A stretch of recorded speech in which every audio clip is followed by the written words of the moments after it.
students, welcome back in your maths online class. Today we will start the new chapter, that is the multiplication chapter number 4. Multiplication means किसी number को मतलब हम जब कभी भी multiply करते हैं यानी हम नंबरों को बढ़ाते हैं, जैसे एडिशन में हम लोग प्लस करते हैं उसी तरह मल्टीप्लिकेशन में भी हम नंबरों को बढ़ाते हैं, मल्टीप्लाई यानी बढ़ाना. So let's have a look. जैसे मान लो मल्टीप्लिकेशन क्या होता है, जैसे अगर हमने मान लो 10 चीज़ें खरीदी और हर चीज़ की कीमत है 10 रुपीज़. ओके, तो अगर आप 10 चीज़ों को 10 बार प्लस करोगे तो आपको बहुत टाइम लगेगा. इसलिए अगर मल्टीप्लाई करते हो कि एक चीज़ 10 रुपये की है और 10 चीज़ें कितने की हैं, तो 10 10 100. फिर मान लीजिए तो 10 10 100 था. मान लो आपके पास 6 चीज़ें हैं ना, और हर चीज़ की कीमत है 7 रुपये यानी 7 रुपीज़. तो हम 6 को, जैसे 7 चीज़ें हैं तो 6 + 7 बार आपको प्लस करना पड़ेगा, तो आपको दिक्कत होगी. इसलिए आप क्या करोगे, इजी कैलकुलेशन के लिए 6 × 7 42. So multiplication is use to calculate easily. Okay, Seema and her brother went to buy vegetables. Her mother bought the following vegetables. Can you help Seema to calculate the total bill for the vegetables bought price per kilogram. अब देखिए जैसे ये है, अब ये 17 है. Okay, और यहाँ पे आपके पास 2 है, यानी हम लोग आपको 2 kg लाएँ तो 1 kg का 17, 2 kg का 17 + 17. इसलिए अगर हम इसको मल्टीप्लिकेशन करते हैं तो हमारा इजी हो जाता है. 17 × 2 = हमें कितना मिलता है, 2 7 14 का 4 और 1 कैरी किया, 2 1 2 और ये 3 रुपीज़ 34. ओके, अब ये है रुपीज़ 35, तो यहाँ पे rupees 35 easily calculation multiplied by 3 = 3 5 15 का 5 और 1 3 3 9 और 1 10. ओके, अब है हमारे पास 10 रुपीज़ के हमें आलू मिल रहे हैं और 7 kg आलू हमें लेने हैं. तो क्या करोगे, रुपीज़ 10 × 7 = रुपीज़ क्या हो जाएगा आपका 70. नेक्स्ट है अब आपके पास रुपीज़ 25, और इसको अगर हम 4 से मल्टीप्लाई करते हैं तो ईजीली आपका हो जाएगा रुपीज़ 100. क्यों, क्योंकि 4 5 20, 2 4 2 8 9 10. अब यहाँ पे ये हमारे पास है 15, तो अगर 15 + 15 2 बार करते हो तो उससे जल्दी है. अगर रुपीज़ 15 × 2 = रुपीज़ 30. अब हमें इसने कहा है कि बिल हमें टोटल करना है, तो इन्हें प्लस कर लीजिए. 4 और 5 आपका आया 9. ओके, 3 7 10 का आपके पास है 0, 1 आपने कैरी फॉरवर्ड किया तो 1 2 और 3, तो हमारे पास टोटल हो गए रुपीज़ 309. ओके, तो इजीली कैलकुलेशन करने के लिए हम लोग क्या करते हैं, मल्टीप्लिकेशन. अब देखिए अब क्या क्या इसमें टर्म्स होती हैं, टर्म्स रिलेटेड टू मल्टीप्लिकेशन. जैसे जब हम एडिशन करते थे तो हम कुछ टर्म्स को पढ़ते हैं. तो क्या होता है, जैसे एक होता है एडेंड, है ना, और जब सब्ट्रैक्शन करते थे तो हम लोग 2 टर्म्स पढ़े थे, माइन्यूएंड और सब्ट्रैहेंड. माइन्यूएंड मतलब ऊपर वाला नंबर, सब्ट्रैहेंड मतलब जो सब्ट्रैक्ट हो रहा था, और दोनों के बीच का जो डिफरेंस था, आंसर था, वो डिफरेंस. एडिशन कर रहे थे तो 2 एडेंड्स को ऐड कर रहे थे और उनका जो सम नीचे का आंसर था वो था सम. उसी तरह मल्टीप्लिकेशन में क्या होता है, we note that multiplication is repeated addition. अब रिपीटेड एडिशन का मतलब क्या है कि मान लो हम लोगों के पास कोई नंबर है, ये आपने पहले भी पढ़ा है कि रिपीटेड क्या होता है. फॉर एग्ज़ाम्पल 2 × 6, यानी अब इसका मतलब हुआ ये 6 है, इसको हम लोग कितनी बार लिखेंगे, 2 टाइम्स. तो ये हो गया आपका रिपीटेड एडिशन. मान लो 7 × 9 है, यानी हम लोग ये नंबर क्या है 9, इसको कितने टाइम्स लिखोगे, 7 टाइम्स ना. ओके, तो 1 2 3 4 5 6 और 7, यानी ये हुआ आपका रिपीटेड एडिशन. 7 × 9, अगर आप 9 + 9 + 9 + 9 प्लस आपको बहुत टाइम लगेगा. इससे अच्छा आप सीधा 7 9 करोगे तो कितना आ जाएगा, 63.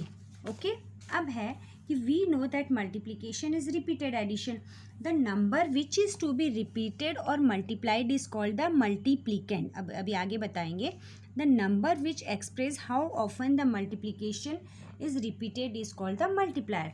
अब देखिए जैसे 12 + 12 यानी कितने टाइम से, 1 2 3, तो 3 तो क्या है, मल्टीप्लायर, और ये मल्टीप्लिकेंट कौन है, जो मल्टीप्लाई हुआ है, यानी 3 टाइम्स 12 को हमने मल्टीप्लाई किया. ओके, और इन दोनों के जो आंसर आएगा उसको कहते हैं प्रोडक्ट. ओके, क्या कहते हैं, प्रोडक्ट. उसमें एडिशन में सम कहते हैं, माइनस में डिफरेंस कहते हैं और प्रोडक्ट होता है मल्टीप्लिकेशन, यानी कितने टाइम्स किया है तो मल्टीप्लायर और कौन सा नंबर है तो multiplicand. Okay, in A and A B, जैसे for example A is the multiplier और बी इज़ द मल्टीप्लिकेंट, तो हम b into A is equal to हमें मिलता है ए बी।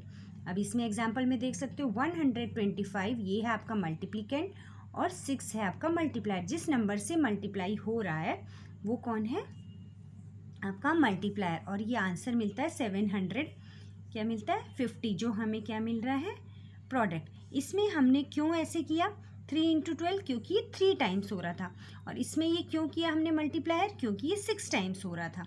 मल्टीप्लायर का मतलब जो कितने टाइम्स हो रहा है। ओके, ये तो मल्टीप्लिकेंट था, यानी ये तो वो नंबर था, लेकिन कितने टाइम्स हो रहा था 3 टाइम्स, तो वो है multiplier. Okay, multiplication is also used to find the number of objects in an array.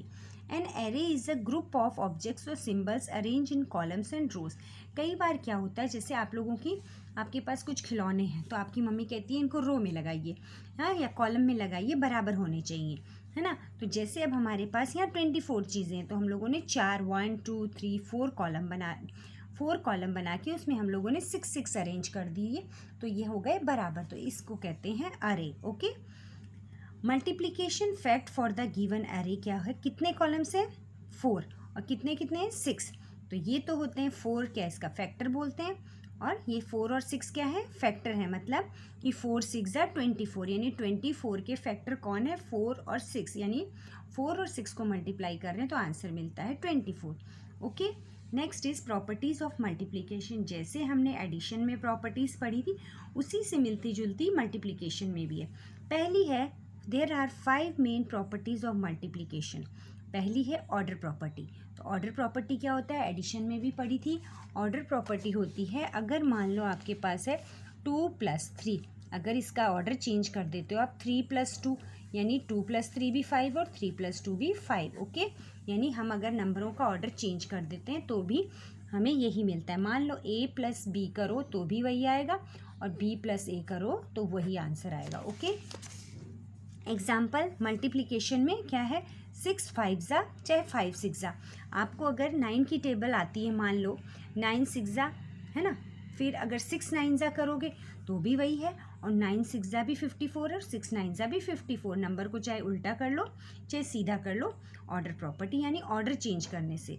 Next is grouping property. Grouping property अगर हमारे पास 2 नंबर हैं, मोर देन 2 और 3 नंबर्स हैं, तब क्या करेंगे, मान लो हमारे पास है 2 ऑर्डर प्रॉपर्टी मीन्स कि क्या होता है, जैसे 2 × 3 × 4। ओके, अब इसी ऑर्डर में अगर हम करते हैं तो 2 3 ज़ा क्या होता है 6 6 4 ज़ा होता है 24। अब अगर हम ऑर्डर चेंज कर देते हैं, 4 बाहर ले आते हैं, × 3 × 2, तो भी हमने ऑर्डर चेंज किया, तो भी हमें 3 2 ज़ा 6 और 4 6 ज़ा 24, यानी हमें सेम आंसर मिलेगा। एग्जाम्पल में देखिए 4 × 6 × 3 है ना, तो कितना हो 24 × 3 72।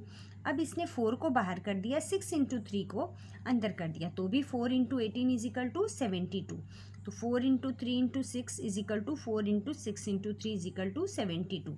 तो ये तो हो गई grouping property. Next is multiplication bye 1 means किसी भी नंबर को अगर 1 से मल्टीप्लाई करोगे तो वो नंबर खुद मिलेगा।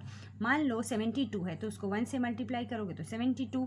ऐसे ही एडिशन प्रॉपर्टी में क्या होता था, अगर हम 1 प्लस करते थे किसी में तो हमें उसका सक्सेसर मिलता था, लेकिन मल्टीप्लिकेशन बाय 1 में क्या है, हमें सेम नंबर मिलेगा। ओके, नेक्स्ट है मल्टीप्लिकेशन बाय 0। अब मल्टीप्लिकेशन बाय 0 क्या होता है, एडिशन बाय 0 में क्या था, आपको सेम नंबर मिलता था, पर मल्टीप्लिकेशन में क्या होगा, इफ़ वी मल्टीप्लाई ये number by 0 the product is 0। क्यों होगा, अगर हम किसी नंबर को 0 से मल्टीप्लाई करोगे तो हमें आंसर 0 मिलेगा, बिकॉज 0 मीन्स नथिंग। जब नथिंग है, कुछ है ही नहीं, तो हम क्या बढ़ाएंगे, हमारे पास 6 चीज़ें हैं ना, और हम लोग उसको 0 मल्टीप्लाई करेंगे तो दैट मीन्स हमने कुछ मल्टीप्लाई किया ही नहीं। ओके चिल्ड्रन, तो आज हम इतनी ही प्रॉपर्टी पढ़ेंगे। Next is distributive property of multiplication over addition, ये हम लोग नेक्स्ट क्लास में पढ़ेंगे। Till then stay home and safe. Thank you.